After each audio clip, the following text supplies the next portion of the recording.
Brooklyn, 1:38 a.m.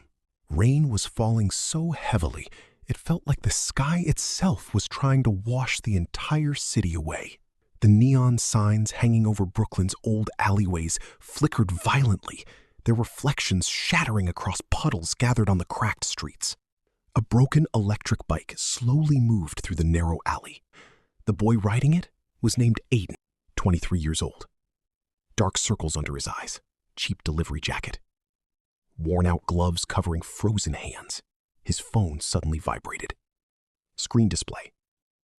Lily calling. Aiden forced a tired smile and answered the call. "Brother?" Lily's small voice echoed softly through the speaker.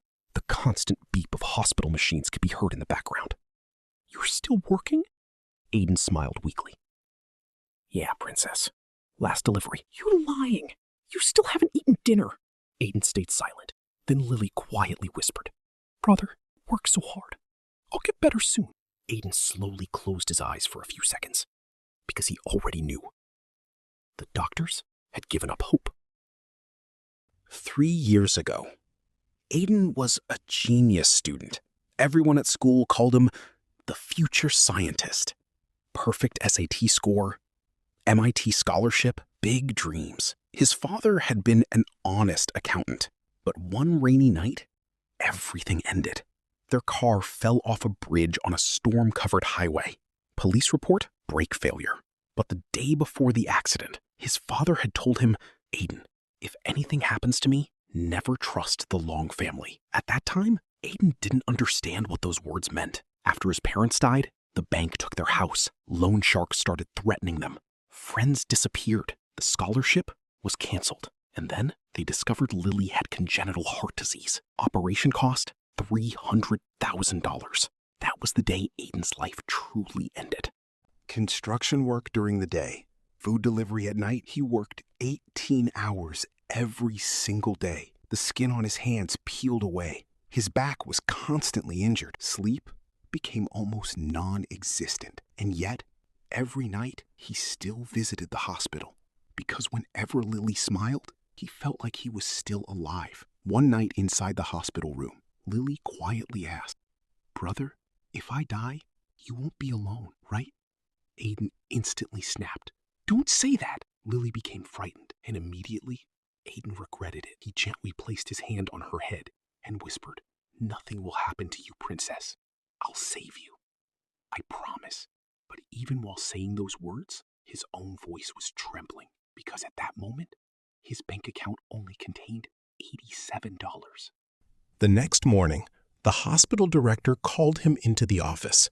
The director placed a file on the table and coldly said, "If payment is not received by tomorrow at 9 a.m., life support will be discontinued." Aiden desperately pleaded, "Please, just give me a little more time." The director lowered his eyes and whispered, "This decision came from above.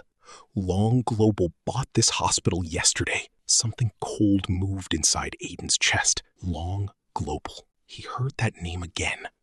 That night, final delivery. The streets were nearly empty. As he approached a subway crossing, two blinding headlights appeared. A black luxury Cadillac rushed directly toward him. Cadillac Escalade. Boom! The bike was thrown into the air. Aiden crashed violently against the railings. The bones in his legs shattered instantly. Every breath felt like his chest was tearing apart. Rain and blood mixed together, turning the street red. The car door slowly opened. A young man stepped out. Perfect suit, cold smile, expensive watch. His name was Ethan Long, the prince of New York's biggest pharmaceutical empire. He crouched beside Aiden and smirked. "Damn. Still alive?" His friends laughed from inside the car. Ethan pulled out a bundle of cash and threw it onto Aiden's face. "Take it, trash." Then he leaned closer and whispered, "People like you should know their place." Aiden painfully tried to grab Ethan's collar, but Ethan's bodyguard stomped directly onto his broken leg. Crack! Aiden screamed in agony. Ethan laughed and returned to the Cadillac. The black SUV slowly disappeared into the darkness. At dawn, Aiden somehow reached the hospital, but a crowd had gathered outside the gate. A nurse was crying. And then he saw it, a small body beneath a white sheet. Lily, motionless, cold, alone. The nurse spoke with a trembling voice. Life support was removed at 8:56 a.m. Aiden's mind stopped functioning. Slowly, he held Lily's hand. It was ice cold. Suddenly, a memory flashed inside his head.